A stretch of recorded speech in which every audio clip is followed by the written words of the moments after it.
Namaskaram. Welcoming everyone for today's afternoon session. It is day 9 today at the Faculty Development Program. Today we have a very special Acharya with us, Sashikala Ananth ji. Namaskaram, Shashi ji. Namaskaram. How are you? Very well, very well. She will be taking us through the nuances and through the beauty of Sthāpatya Kalā. A little bit about Shashi ji. Sashikala Ananth is an architect by qualification, and she holds a bachelor's degree in architecture from the Madras School. She has researched the classical Indian science of architecture Vastu for over 30 years. She was a student of Sri Ganapati Sthapati, a leading authority on the Vastu Shastras for 10 years between 1982 and 1992. She has also studied yoga at Krishnamacharya Yoga Mandiram. Having studied Vastu texts extensively, assimilating traditional wisdom and exploring its field applications, she has worked on projects incorporating the wisdom of Vastu in creative and harmonious ways with the modern lifestyle. She is also a behavioral scientist. She has obtained her certification from ISISD in 1984. At present, she is a fellow of the Sumedhas Academy for Human Context. Her work as a behavioral scientist has been largely focused on helping NGOs and educational institutions. She is a recipient of the Ashoka Foundation Scholarship for innovative contribution to the field of architecture. She was also a part of a team which made the 1991 National Award-winning film, The Living Tradition, A Shilpi Speaks. It explains the tradition of the sculptor. Some of the key projects she has worked include early years in Auroville for initial study and understanding of traditional materials, 10 years with Ganapati Sthapati, studying the Vastu Shilpa Shastra and working on various projects with him. This includes the Tiruvalluvar statue at Kanyakumari, Shivaya Subramanya Swami Temple in Hawaii, and Ratnagiri Temple, and several others. Thank you so much, Shashi ji, for coming, and thank you so much for taking this session with us. I hand it over to you. So much. It's a pleasure always to talk about Vastu Shilpa Shastra, particularly when there is a very interested group of people willing to learn from this. And I do realize this is also part of a teaching system. So many of them will probably be going over into teaching. So whenever you want me to stop and go over something, please feel free. Okay, because we have quite some time. There are two aspects to what I'm planning to discuss today. One is that being an architect, I also have a long practice in the field, working with design, working with building, working with material, working with the whole methodology of building, which means dealing with labor, dealing with bills of quantities and all the rest of it. So I do have a background of what is required to be an architect and a designer today. Okay. Simultaneously, 10 years stint with Ganapati Sthapati, I have also understood the traditional designer and his reality. Not only did I work with Ganapati Sthapati, I also interacted with many of the Vishwakarma people in his community and in various parts of the state. I'm familiar only with Tamil Nadu. A small bit of interaction with Perunthachan in Kerala, but apart from that, my interaction is mainly focused on Tamil Nadu. The most interesting aspect of my work with Ganapati Sthapati was that he is not only a temple builder, but his family comes from a a long line of sculptors. They understood stone. And for those of you who don't know about it, there is a School of Temple Architecture and Sculpture in Mahabalipuram. And what happened was, when I met Bhartiya Sthāpatya in 1982, I was already a practicing architect, and I decided to walk on the path of the tradition. And the inspiration for all that was Sri Dharampalji. And Dharampal sort of challenged all of us who were part of his group at that time. And we created this network called PPST. And the challenge was, find a good teacher from the tradition, work with them for 10 years, study that knowledge and make it applicable in the contemporary times. So all of us walked into the traditional fields. My husband worked with Sri Krishnamacharya and yoga. A couple of others went into Vedic mathematics, some into weaving, into dyeing, traditional dyeing techniques, some of them into the social systems. Then people who worked with the Eri traditions of Tamil Nadu, that means the conservation of the water bodies. It was a very interesting 10-year experience. In that period, we actually also showcased 3 workshop come exhibitions where we brought in the traditional people, water management, craft, and so on. So it was a very important experience where we actually worked with the traditional masters. Not simply like, going there and, putting a microphone in front of their face and asking them to give a small talk. We actually worked with them. And this was the challenge from Sri Dharampal. He said there is vast knowledge of both science and technology anchored in our traditional wisdom, which is slowly getting eroded based on the assumption that it's the typical attitude of the colonized mind, that everything comes from the West, that science and technology, S&T, is a Western thing. Even the fact of idli batter fermenting is a scientific discovery. The whole idea of food, the agriculture, the understanding of materials, the making of, refining and making of metal things, like the earliest, I believe, refining of zinc and tin and copper happened, I believe, in India. And you have the earliest incidents of excellent quality steel being made here, which the formula was taken away and the Bessemer steel process was actually a hijack. So you have so many fantastic discoveries held in a very simple manner in the grassroots level by tribals, by craftspeople, by artisans, and so on, which was actually propagated and used by the public in very many ways. And we didn't even realize how critical it was as a discovery. Smallpox vaccine, those of you who don't know its history, it was already there in India. Then it was taken, there's a whole story about it, Lucknow, the doctor taking it there, and then it went to England, and then they claimed that they had discovered it, and so on. So you have enormous scientific knowledge held in such simple ways.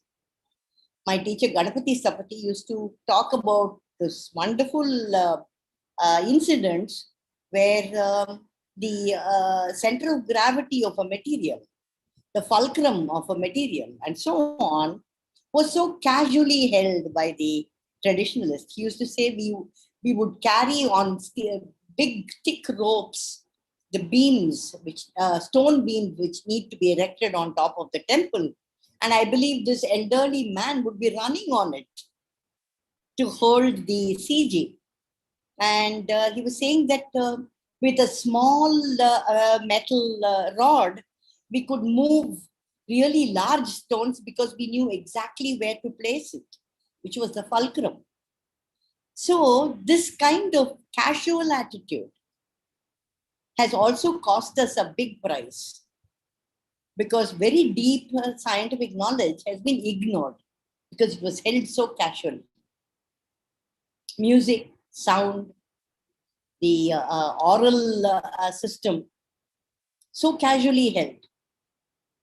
The Veena strings, you have samples of Veena strings and, made in BC, the early era, which were of excellent quality. And you couldn't have made it unless you knew metallurgy. So metallurgy of a very high order was already there as part of our system.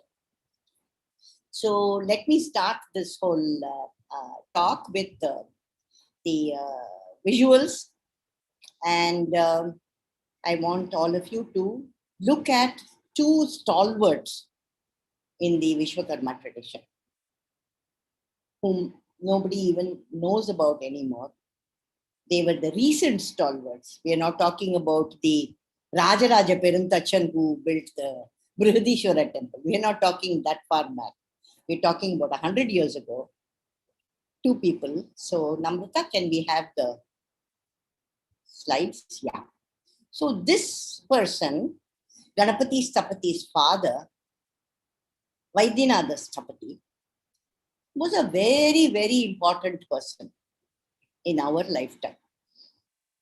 He was the first craftsman to receive the national award. And what is important for us to know is that up till him and his son Ganapati Sthapati, they were all Sanskrit scholars. They knew Sanskritam. They were not just Tamil. They knew Sanskritam. They could speak some amount of English also to communicate. And they were also astrologers, which is a fairly important aspect of Vastu Shastra. You needed to know your astrology. They also had read extensively the texts of Vedanta, Itihasa, Purana. They were very familiar with all this. And I'll explain to you why. Next one. Those of you who know Chennai, he was the designer and builder of the Gandhi Mandapam, which is a very beautiful structure. Now it's being used more or less like just a monument for people to come and look at. And it has a small gallery at the back. And they have performances in the open pit at the back. Next one. And those of you who know about Ramana Maharishi in Tiruvannamalai, Sri Vaidyanatha Sthapati was the sculptor of the image of Ramana. And apparently, it's a very beautiful piece of sculpture. You can stand in front of it and feel the enormous energy of Ramana even today. Apparently, Sri Maharishi used to be following the sculpture and listening to all the explanations by this Sthapati. And there came a point when there is a whole process in Shilpa Shastra where there is a symbolic eye opening that is done when the energy is supposed to enter into the material. It could be a stone, it could be a metal, it could be mud, clay. And when Ramana was walking past, he told Vaidyanatha Sthapati, stop, the energy has entered. So Vaidyanatha Sthapati is supposed to have put down his tools, done the eye opening, and established the sculpture. Next one. The second great builder of yesteryears is Amirtalingam Sthapati. And just as Vaidyanatha Sthapati was part of Mahabalipuram and Kanchipuram and so on, Amirtalingam Sthapati was part of Coimbatore district, and which is known as Kongunadu. Okay.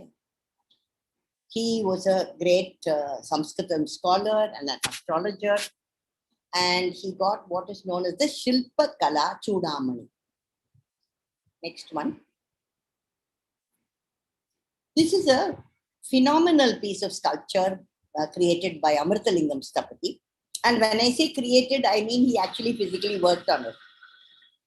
Unlike many of our architects and designers today who give a drawing and somebody else does it, these are people who actually physically, with their hands, they sculpt. Okay. So this showcased some of the great skills of the traditional Vishwakarma, which was the stone chain. The chain on the sides that you can see is actually made out of the same single stone. So the importance here is the beauty of this sculptural masterpiece that is created out of one single stone and has so many elements in it, all held together. And that is critical here. Sorry, a lot of disturbance, so I'm putting on the headphones. Yeah. So the importance here, those of you who know your temple architecture, many temples actually have what are known as composite columns or composite pillars, where one single stone has been carved with multiple pillars. And that requires tremendous skill with the material, so that there is no cracking, there is no breakage, and it's delicately done. You have removed portions of the stone and you've left behind beautifully carved pieces without any hurt or wound to the main material. Okay, next one. So I just wanted to talk to you about something very critical here. Before you understand the whole system of traditions, all the traditions, whether you take sculpture or architecture or music or dance, there are two aspects of the Indian system. We are one of the few people, few systems, which have actually blended the rational and the mystical mind. Very rational kind of breakthroughs in science and technology, like I told you, Vedic maths, amazing kind of mathematical discipline. At the same time, the capacity to receive energies that are not part of the physical universe. They are the intangible energies. The ability to train the mind to receive these energies. And therefore, you're saying linear, logic, cerebral. There is also the cyclical. The need for tangible evidence. And then the other side, which is the emotional, the impulsive, the ordinary, and simultaneously the extraordinary. Next one. The assumption that all science and technology, S&T is coming from Europe. Dalton's theory is the basis for all physics. This is a complete fallacy. This was planted. This is all part of the Eurocentric reality. The whole idea of the completely subjugated, colonized mind. Reality is that every culture had its own scientific truth and its own technology based on its understanding of the material world. And of course, truth is a very phenomenon. There are so many kinds of truth. The assumption that there must be parameters and no ambiguity. And we have understood through our dharmic traditions that parameters can be deceptive because the person who's observing colors it, and ambiguity is part of everyday experience. So this capacity to bring together that which is visible, that which is measurable, and that which is immeasurable, and that which is invisible into the same universe of reality has been the beauty of Sanatana Dharma. Next. Yeah. So let's look at what is Vastu Shastra, particularly in the context today when there is so much of, I would say, negative stuff that is going on in the name of Vastu. Assumption that if I don't change my doorway and I don't put it in a particular location, I will die, my children will be ill, all sorts of fear mongering is going on in the name of Vastu. The assumption also being that there is one perfect idea of Vastu and everybody must follow it. This is like the assumption that there is one perfect yoga course, asana course, and everybody must follow it. I know schools which propagate that. The reality is every body requires its own version of the asana for it to reach its alignment. Every human being requires a certain attitude or idea of design so that they can live in harmony. There is no such thing as a perfect formula. All this is an unnecessary kind of marketing that is going on, and out of context sort of using of information from various texts to support some completely impractical conclusions. The reality is, just as my teacher Sthapati used to always say, first came literature and then only grammar. Grammar cannot be written first and then you write a book. It is not possible. Grammatical form keeps changing based on the flow of thought or flow of delight in life through language. And then you create a grammar. Similarly, Vastu Shilpa Shastra, the grammar in the textbook has followed sculpture and architecture. Because if you look at the tradition, if you look at all human collectives, human beings have always responded to the environment and their need for a habitation naturally, organically.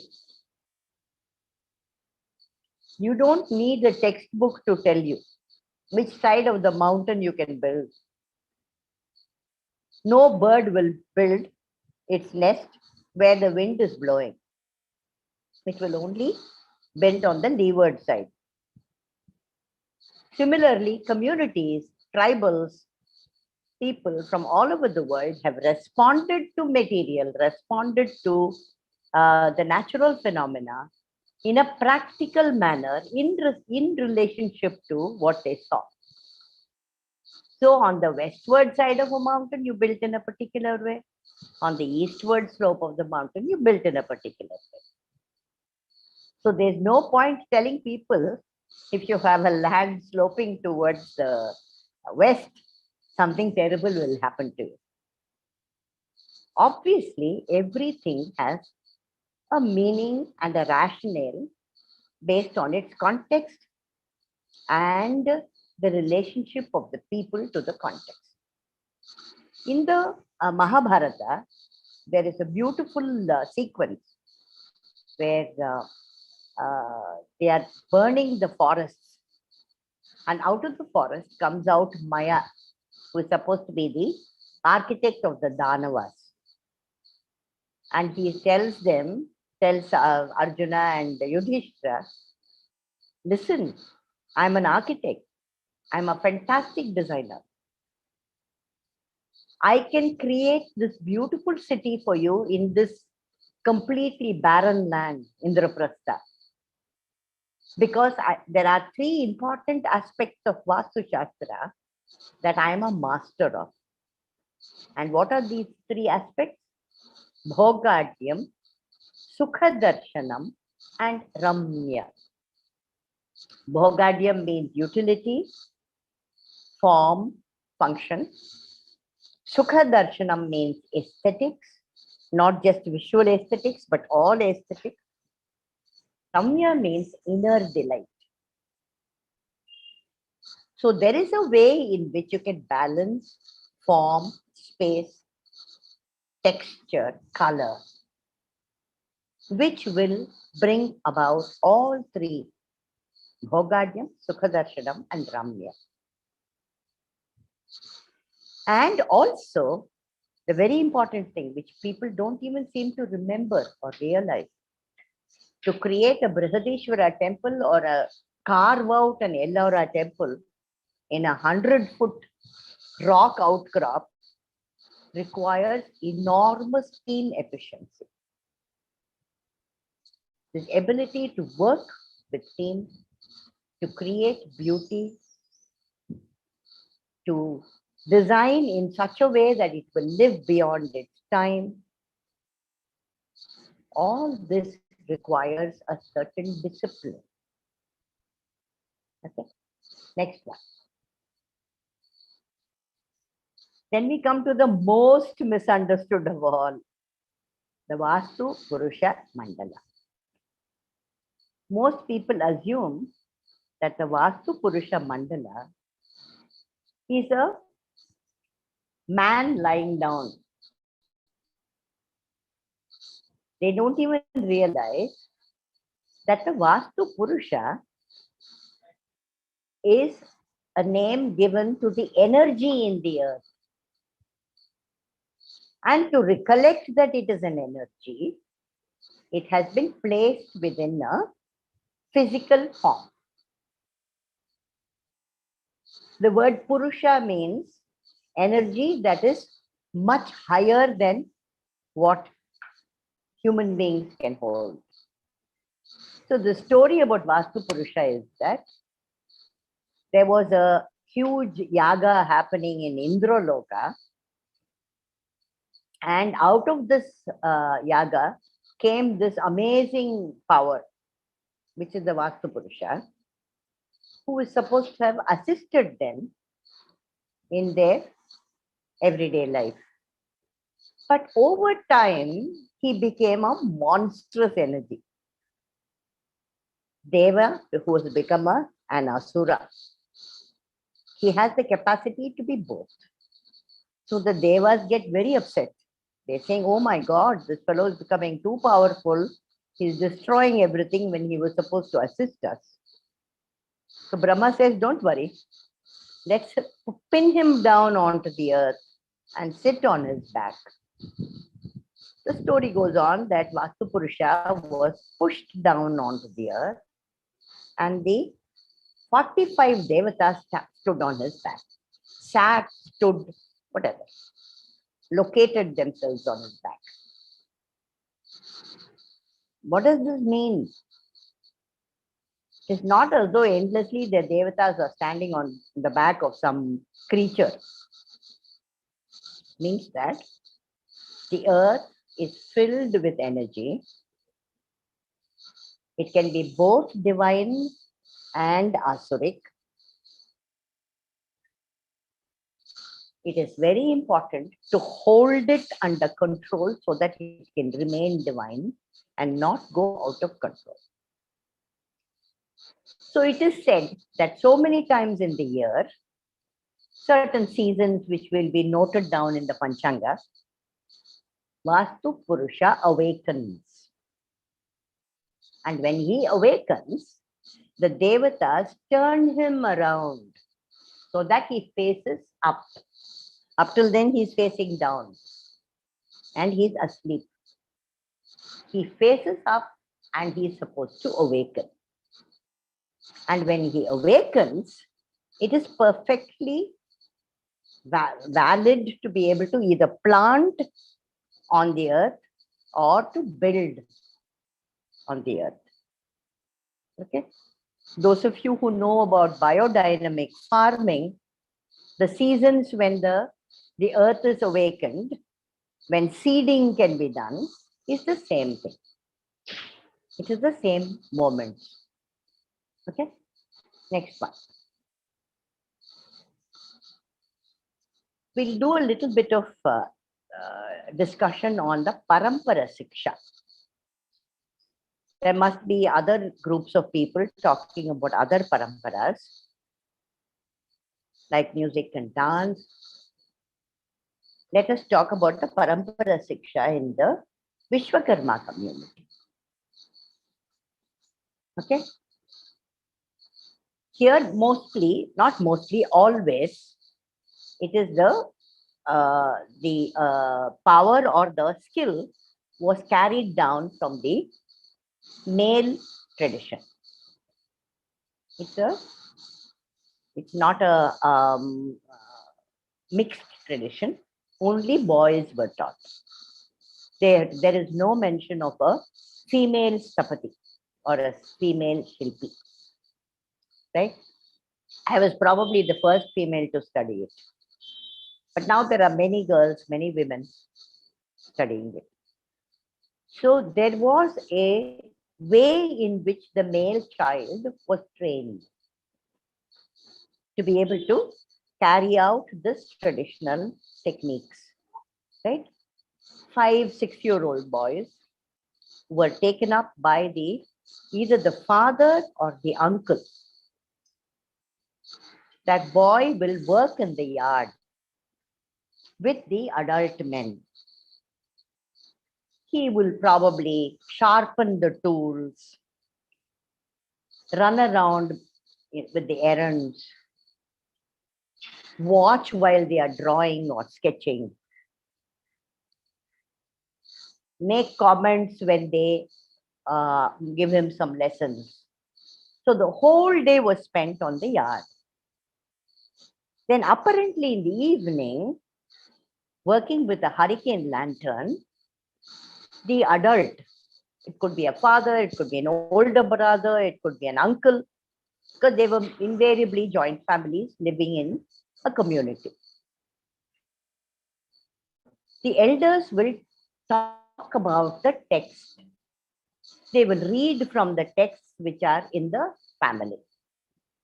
They could be manuscripts, they could be written material. They would read it and they would discuss it. They would also chant it. And the text could be either in Sanskritam or it could be in the local language. Sthapati's family, it was Tamil. Okay. So the child studied the texts and became aware of the theoretical information in the evenings, but his real learning was in the physical field.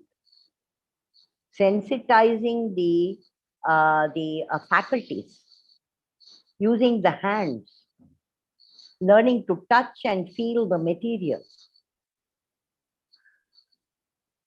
understanding the importance of the metal on the stone, or if they are metal workers, then what is the melting point of each material, and so on. The children also learn to draw. So maybe around 15 or 18, this young man would be ready to become an assistant Sthapati, assistant Shilpi. So he will be taken to sites, he will do the measuring, he'll be doing the block cutting, and then slowly become skillful enough to take on a project. But while he was studying the texts, he also studied dance and music, which are considered to be sister traditions. Dance particularly because sculpture has a lot of theory from dance. Tribhanga, the idea of movement, asana. We had to understand the seated form, the standing form, the sitting form, the mudra. Then they also had to understand the Vedas.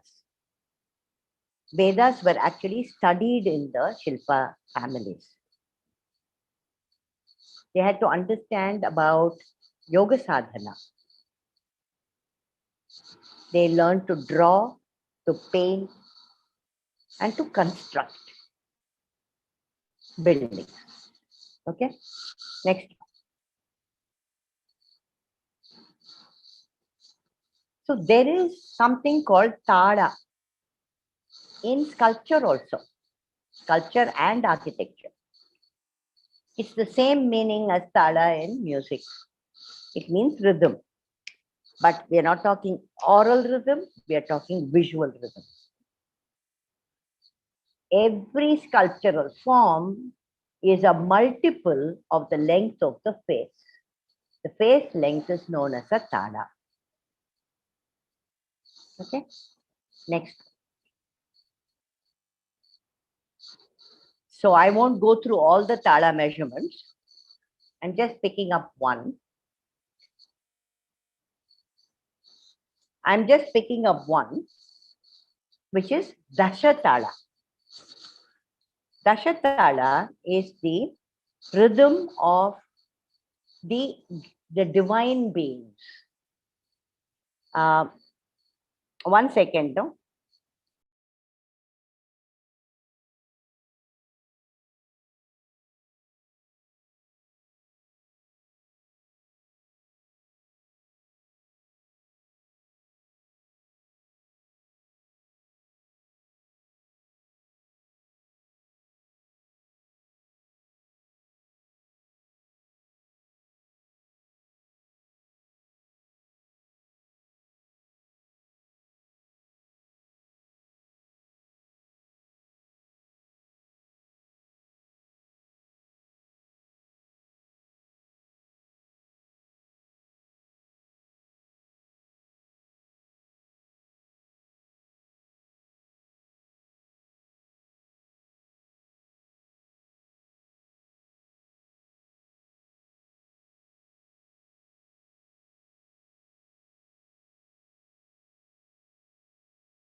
Hello.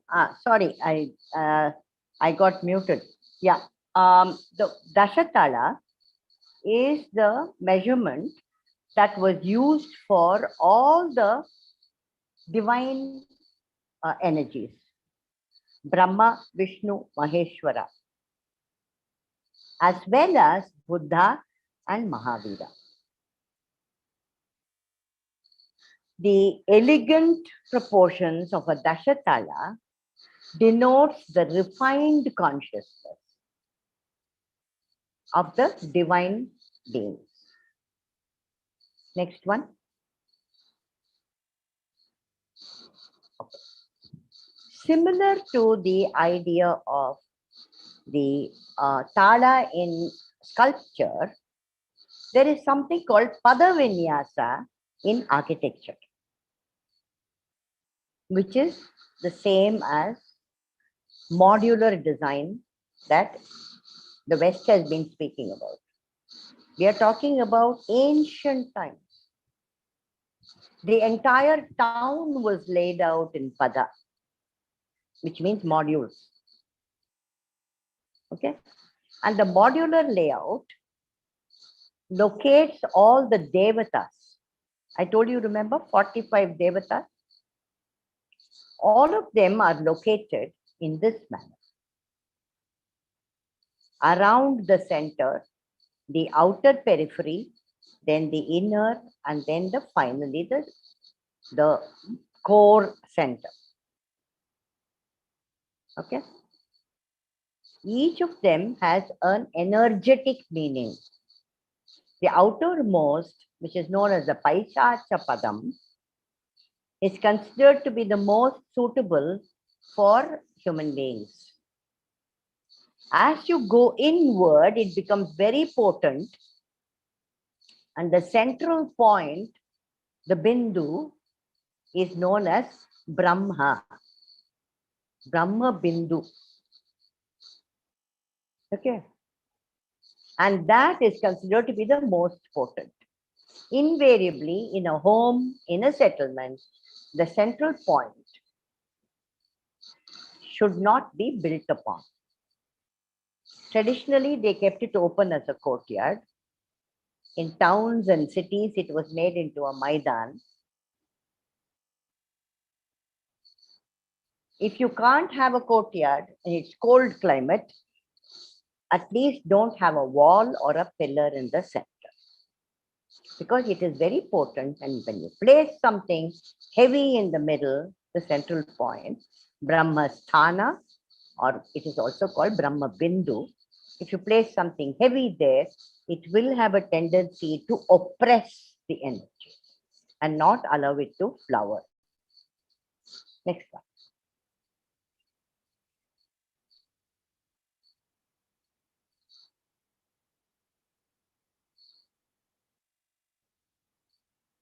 Yeah. So a little bit about the famous Brihadeshwara temple. There's also the some WhatsApp images floating around, taken from some Western scholars, saying that there was a 3-kilometer long ramp which was hitting against this structure, on which the material was rolled and the building was built. A 3-kilometer long ramp, plus the height of this is 216 feet. A ramp which is 216 feet and 3 kilometers long would have taken the most incredible amount of material and construction. It would have been easier to build the building than that. Not only that, these structures are actually created without any cementing. There is no bonding substance. The stone pieces are standing through what is known as self-weight. And it's hollow in the center. So which means at every given point of time, as you're building it, it's not a stable structure. It's an unstable structure. Until the capstone is placed, it is unstable. So when it's an unstable structure and you place a 3-kilometer long ramp on it, it will collapse. It cannot take that kind of weight and pressure. That theory was actually created for the pyramids, which are blocks of stone, completely stable. It cannot work for this. All right. The reality is, I have actually watched Sthapati and his team building a stone temple in Ratnagiri. They create what is known as a Chara Kattu Suvar, or a scaffolding wall that goes around and encompasses the temple.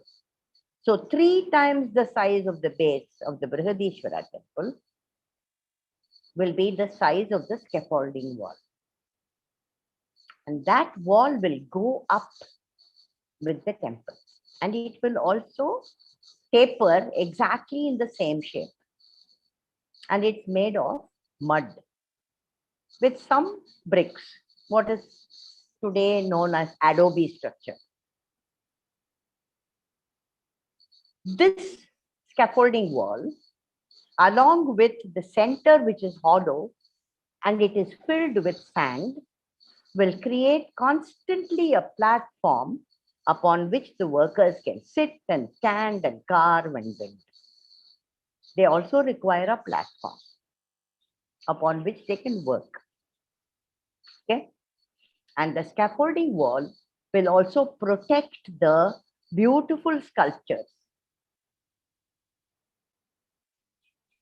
And then when the capstone is placed, which is a large piece of stone, and that will go up with the scaffolding wall. It will be right from the bottom.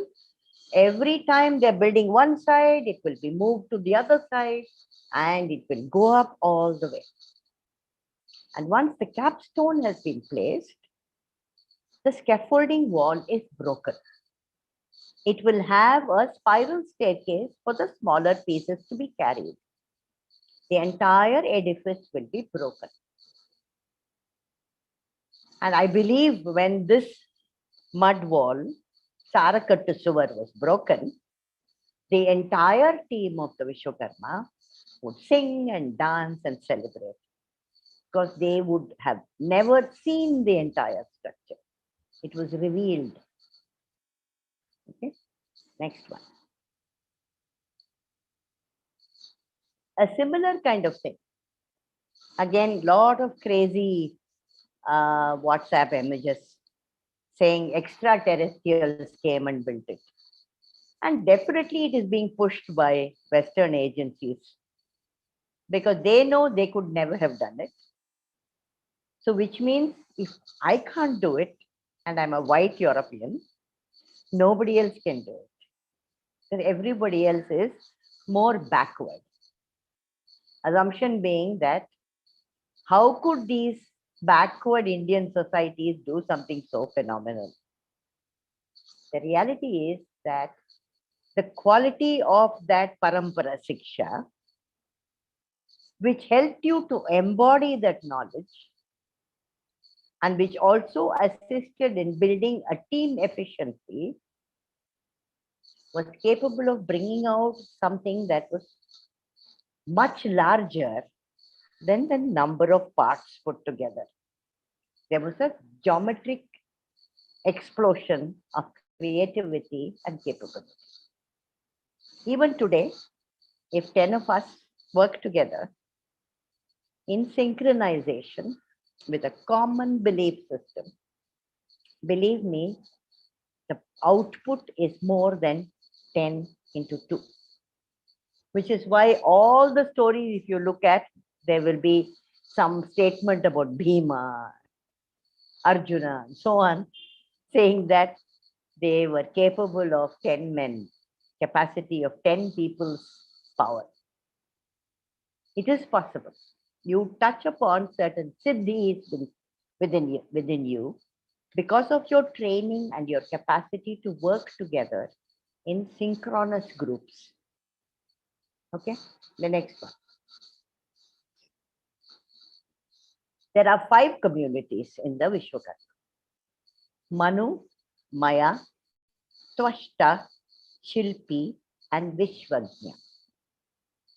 Let's look at all of them. Next one. Manu are the blacksmiths. They made all the armaments as well as agricultural implements.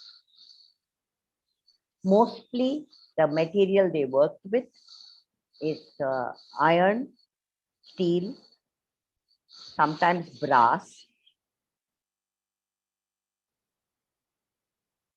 Their capacity to make fantastic implements, there is also a theory which I'm sure is true. The Damascus sword is supposed to have been made in Salem, the steel from Salem. There is some evidence of that. So not only were they making fantastic implements for domestic use, it was also being exported. Next one. The Rathakara, the people who made the chariots, the carpenters, the furniture makers, shipbuilders, they are all part of the Maya community. The next one. Twashta. They were the bell metal makers, the copper makers. So vessels, implements that are made out of copper and bell metal, icons, sculpture, are part of the Twashta. Next one. Shilpi, the temple designers and builders and sculptors. So they are the ones who cut the material from the quarry, transport it to the site, and either build or carve with it. Next one. Vishwadya are the Swarnakara or the jewelers. They were an amazing people. I don't know how many of you have watched a traditional Swarnakara working. When we were children, we used to get a goldsmith home because they were always scared of giving gold to outsiders. They would very quickly put in impurities and remove the gold. So they would come home and work. I still remember that. So it is amazing. They could melt gold in a small crucible, what we used to call kumiti, which is a charcoal-based fire furnace. They'd just be sitting in the veranda and they could melt metal in that. They were obviously using some herbs, some powders to change the temperature. Quite remarkable. And if you have gone to Swami Malay, where they make Panchaloha images made of the 5 metals, you can still see them doing remarkable work right in their backyard. Simple technology doing extraordinary things even today. Next one. Yeah. So very important to look at today. There is a lot of negativity being pushed that we are ritualistic, because of which we are backward. Assumption being, if you are liberal and modern, you don't believe in puja and ritual. It's a very clever ploy to destroy the educated people's connection with the traditional belief systems.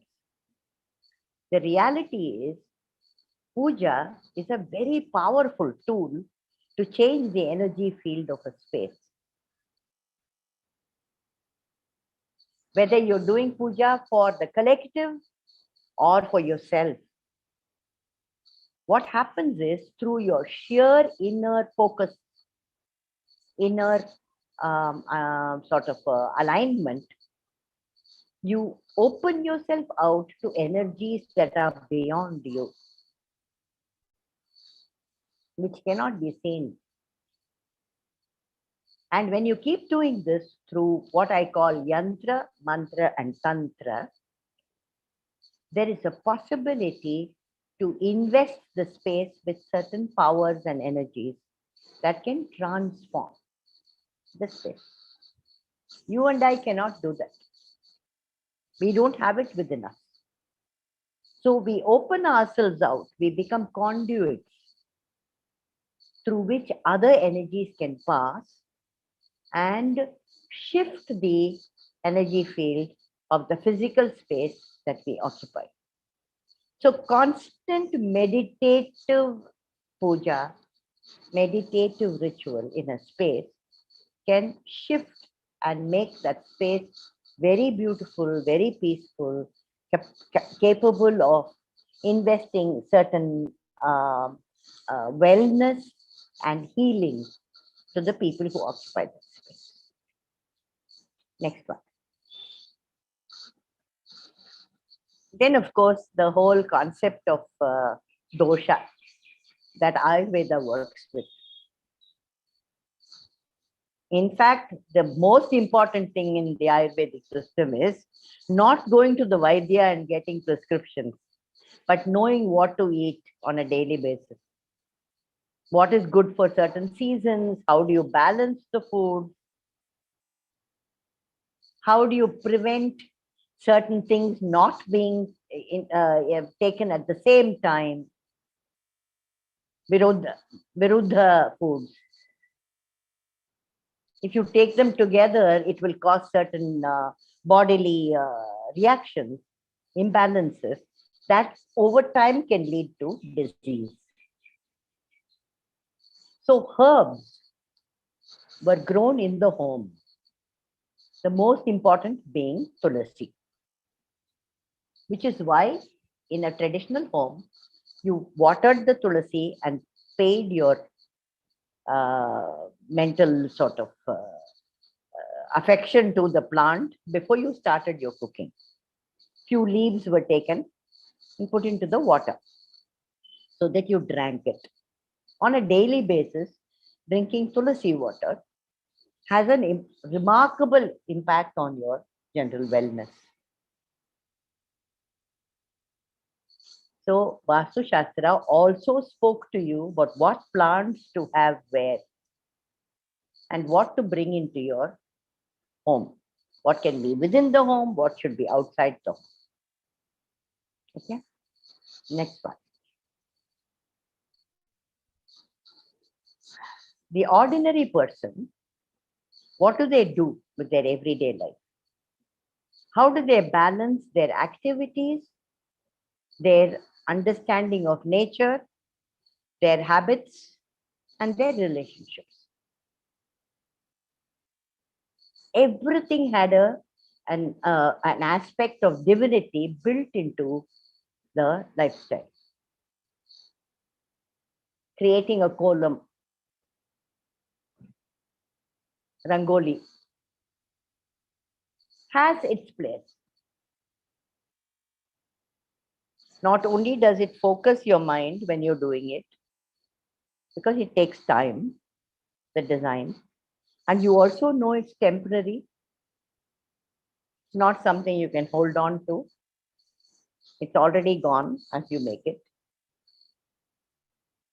Then there is a certain way in which, through doing that, you're inviting the divine energies into the space. It's a pre-runner to the puja.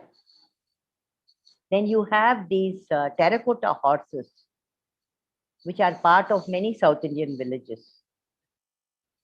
They are kept outside the village and people go to them and make their offerings to have children, to get married, to have good health, and so on.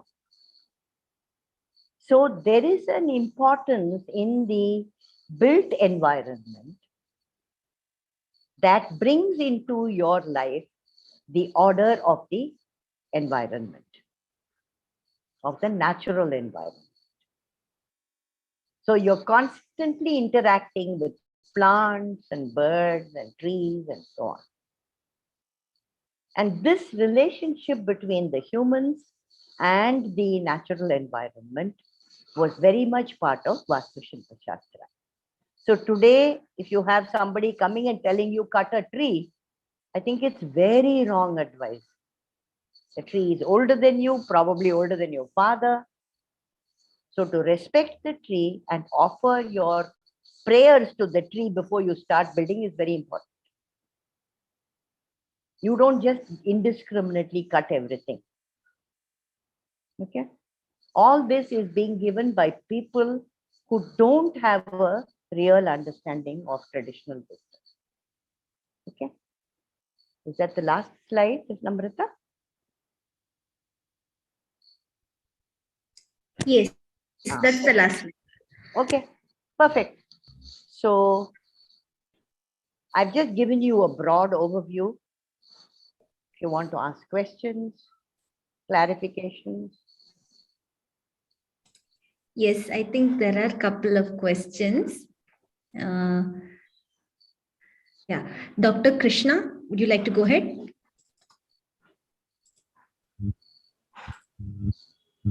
Hello, Namaste Mataji. Namaste, namaste. So I have a question related to the visual rhythm in the sculpture making.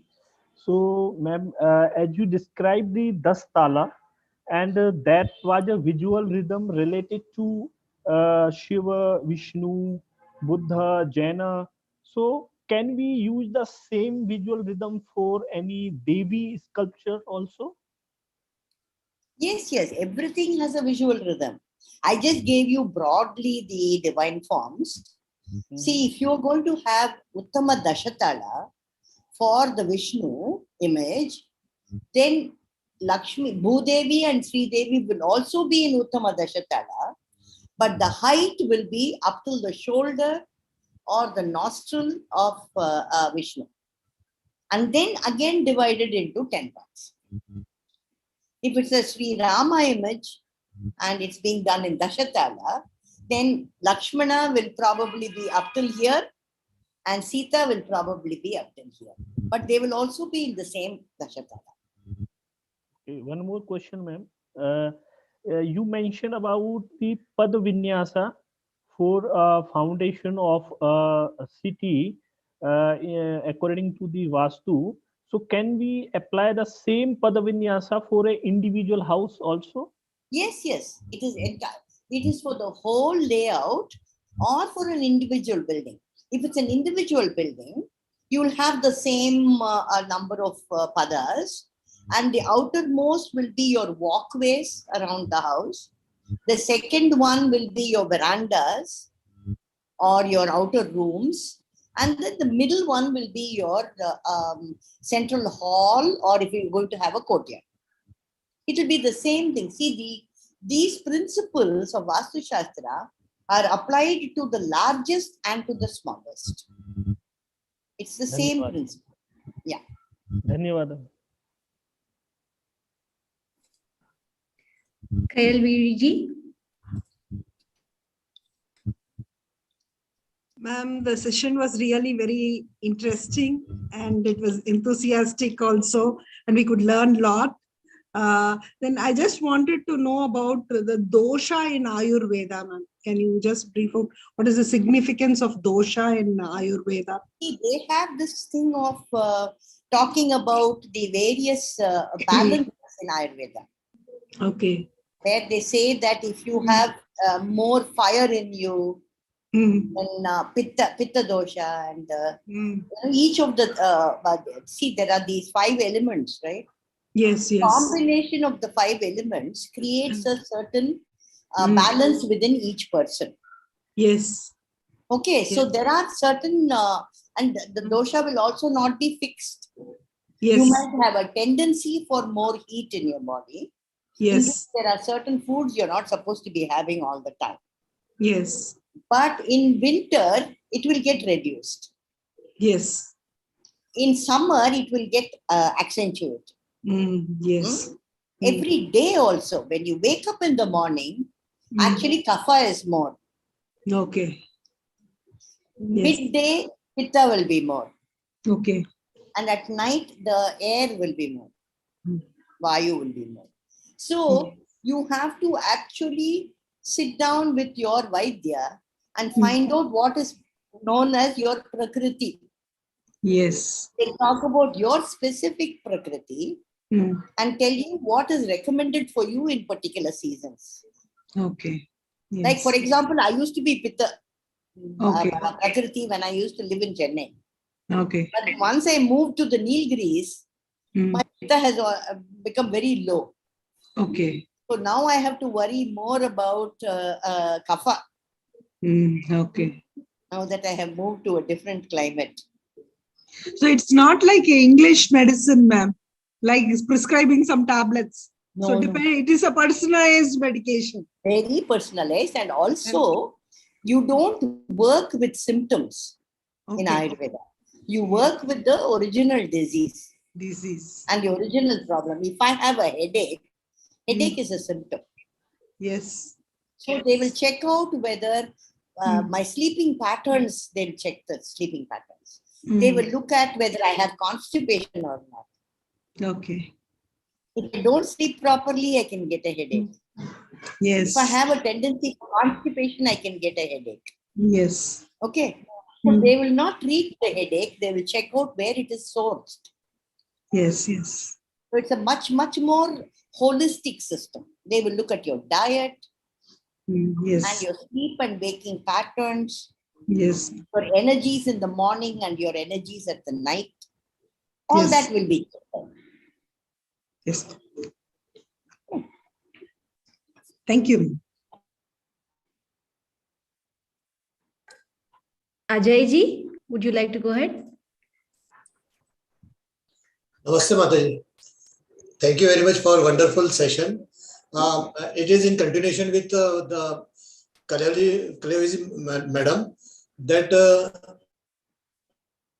in Ayurveda, apart from dosha, we consider Chaturmas, like in the rainy season, leafy vegetables are to be avoided. But I want to know the scientific reason behind that. Like first month is leafy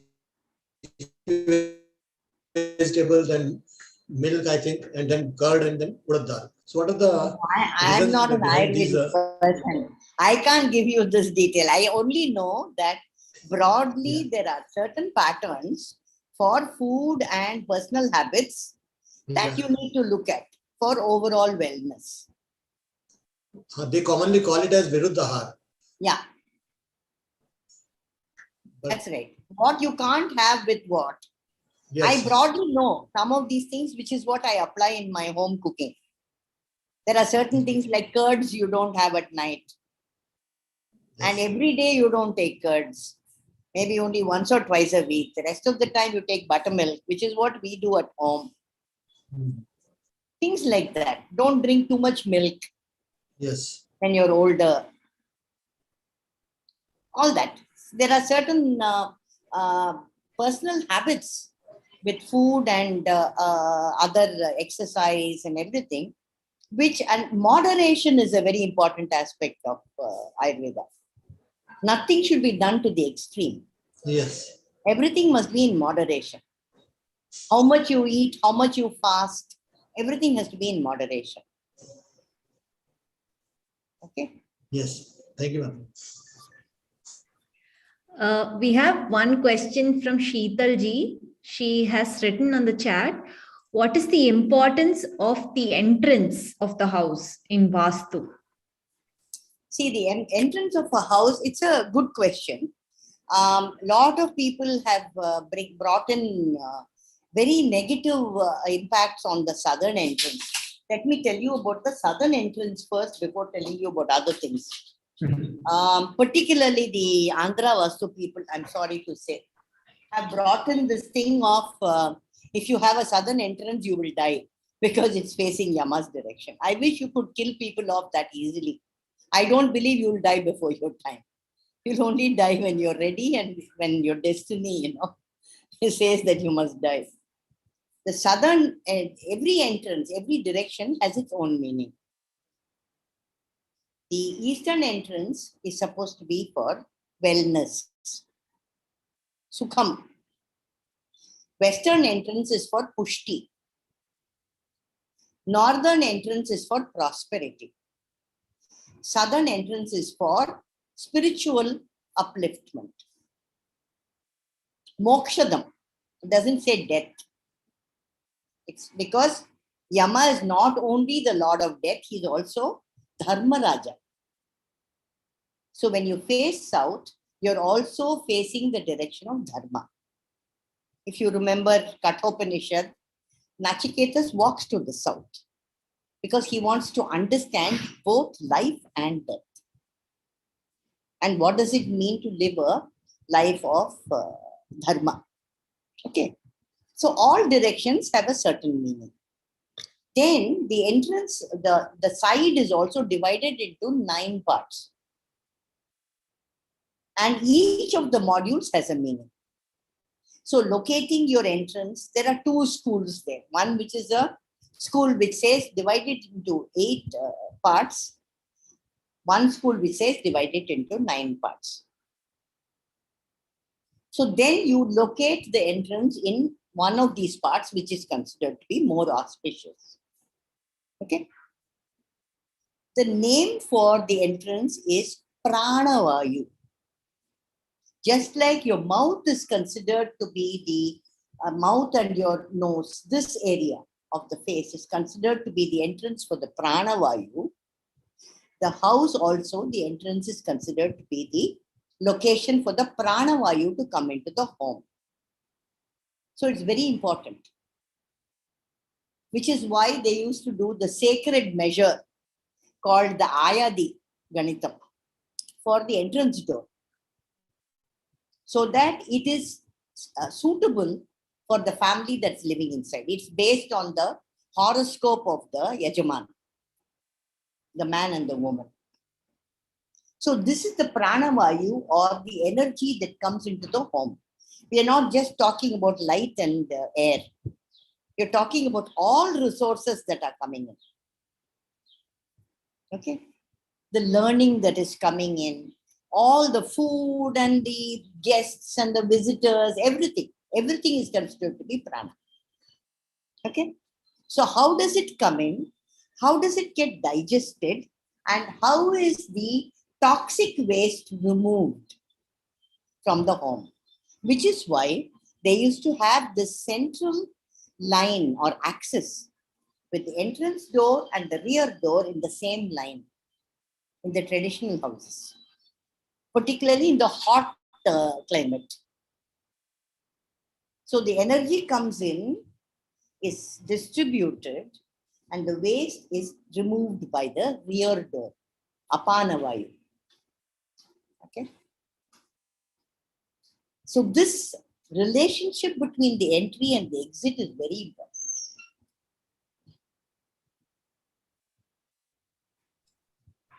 Wow, that was, it's almost like the house is a yajna in itself. Yeah, exactly. Which is why you have to become very sensitive to it.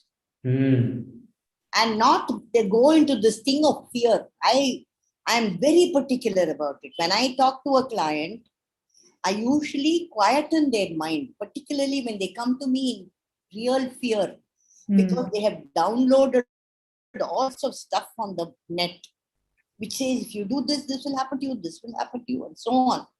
First, I just work with their fear, quieten them. The home is something that ought to be celebrated, it ought to be something beautiful. A place where you're going to be happy, right? And then we work with how can we make it into a space of happiness. What art objects are you going to have there? What aesthetic finishes? What colors? All that is critical. Okay.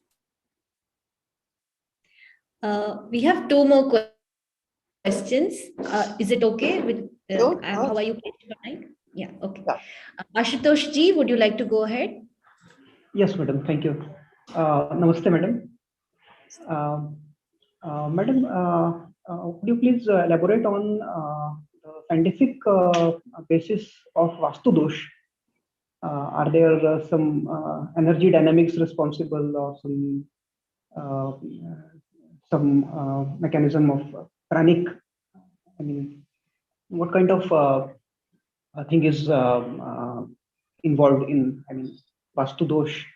What determines it? I don't work with Vastu Dosha at all, Ashutosh. I believe that everything can be dealt with through just Yantra, Mantra and Tantra.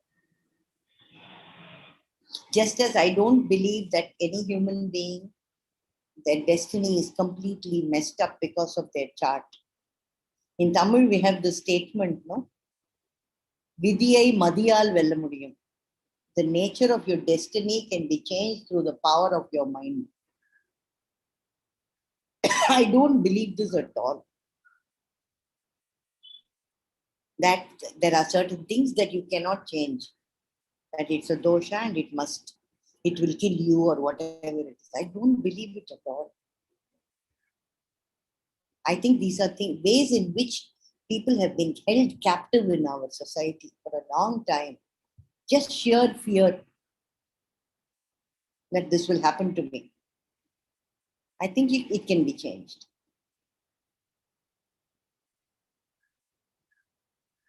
You're on mute. You're on mute. The southern entrance is not Nishiddha, as told by you, is a very good, I mean, very positive statement. Good for you. Very good for you. In fact, they recommended southern entrance for ashramas, for spiritual work. Yeah. And when you go to old towns, you will have houses on all four sides of the village, of the central temple. Just because it's facing to the south, you didn't have no houses. In fact, it's a paradox. Houses on the north of the temple, with the street on their south, are known as northern houses. Houses on the south of the temple with the street on the north are known as southern houses. So the name of south and north comes not where the street is, but what you're looking at. And if you're looking at a temple, all four sides are fine. In fact, old towns, if you go to all four sides, there will be houses. And they'll all be quite happy, don't worry.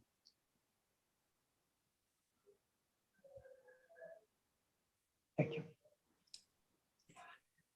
One last question, Padmaja ji is asking, is it applicable for sleep directions? Sorry, Padmaja ji, is what applicable for sleep directions? Didn't follow. He's probably asking which side you must place your head. Sure, right. Yeah, okay. See, normally it is seen as if that the body, human body, is actually like a magnet. And the head is considered to represent the north pole of the magnet. And therefore, if you sleep with your head on the north and your feet facing towards the south, it is not considered to be so good because you can have disturbed sleep, since you are in alignment with the magnetic direction. So they have recommended either head in the south or you're sleeping east-west. But then this also has a contextual relevance. Like, for example, I live in the mountains. So I would never recommend anybody to sleep with their head on the lower side of the mountain, where the energy is moving down. Even if it is south, I would never recommend it. Because if you lie down like that, when the energy is flowing from the top down, you'll feel like as though you're being pushed down. Your experience in your dreaming self will be as if you're being pushed down. So it's always better to sleep with your head along the axis of the slope, where your head is higher than your feet. So it also is a contextual thing, but by and large, sleeping with your head in the north, I have known that people feel very affected, particularly when they are in their dream state. You can have nightmares and all that. It's possible.